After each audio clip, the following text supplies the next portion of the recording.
علم میراث اور ریاضی میں مہارت کا ایک عجیب واقعہ۔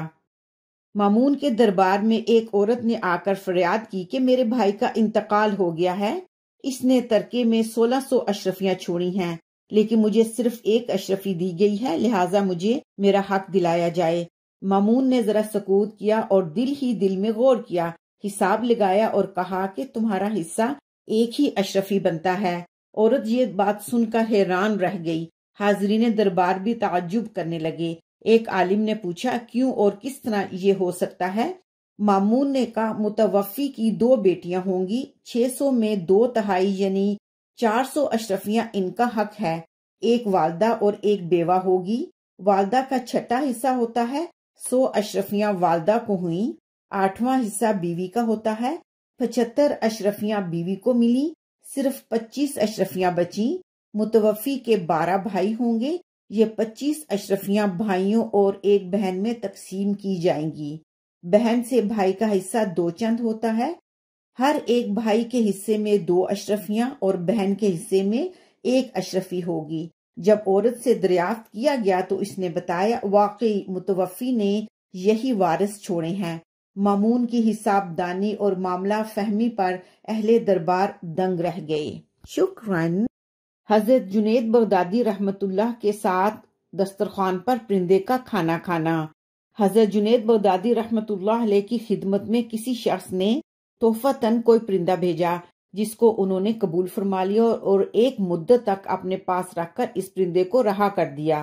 یہ دیکھ کر لوگوں نے آپ سے اس کا سبب دریافت کیا تو ارشاد فرمایا، اس پرندہ نے مجھ سے فریاد کی کہ جنید، افسوس ہے کہ آپ تو اپنے احباب کی مناجات سے لطف اندوز ہوتے رہیں اور میں اس پنجرے میں قید ہوں۔ میں نے اس کی یہ درد بھری فریاد سن کر اس کو آزاد کر دیا، اور وہ پرندہ جاتے وقت یہ کہہ کے اڑ گیا کہ جب تک کوئی پرندہ ذکر الہی میں مصروف رہتا ہے وہ جال کے پھندے سے آزاد رہتا ہے، اور جہاں ذکر الہی سے غفلت ہوئی کسی نہ کسی جال کے پھندے میں پھنس جاتا ہے۔ میں تو بس ایک ہی مرتبہ ذکر سے غافل ہوا تھا کہ مجھے اس کی سزا میں پنجرے کی قید میں مقید ہونا پڑا۔ ہائے افسوس ان لوگوں کا کیا حال ہوگا جو اکثر و بیشتر یاد الہی سے غافل رہتے ہیں۔ حضرت جنید، میں آپ سے مستحکم وعدہ کرتا ہوں کہ کبھی ایسا نہ کروں گا۔ اس کے بعد کبھی کبھی وہ پرندہ حضرت جنید رحمت اللہ علیہ کی زیارت کے لیے آتا اور دسترخوان پر ان کے ساتھ بیٹھ کر کھانا کھا کر چلا جاتا۔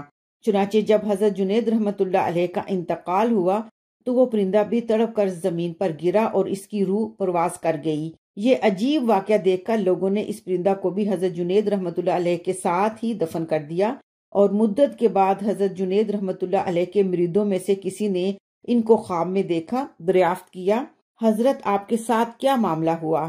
تو حضرت جنید رحمت اللہ علیہ نے فرمایا، اللہ سبحانہ و تعالیٰ نے مجھ پر رحم کیا اور مجھے بخش دیا۔ شکراً۔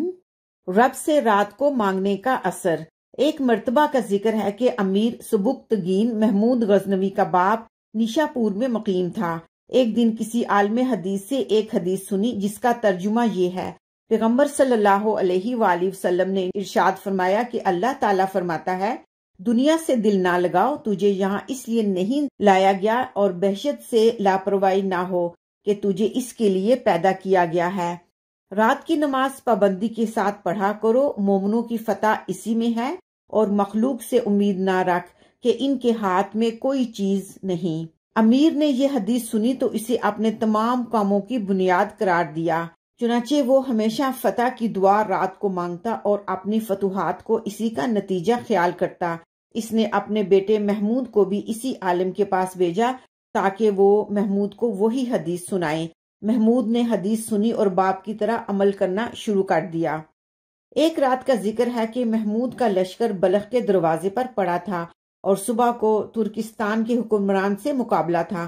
محمود آدھی رات کو اٹھا اور غسل کے لیے گرم پانی منگوایا، مگر نہ ملا۔ اسی رات برف باری ہو رہی تھی، برفانی ہوا کے طوفان آ رہے تھے، اس کے باوجود اس نے ٹھنڈے پانی سے غسل کیا، مصلی بچھا کر عبادت کرنے لگا۔ مصاحبوں نے کہا کہ صبح کو مارکا درپیش ہے، آج کی رات تو آپ کو آرام کر لینا چاہیے۔ محمود نے کہا کہ میرا کام آج رات ہی کا ہے، کل کا کام اللہ تعالیٰ کا ہے، میرا نہیں۔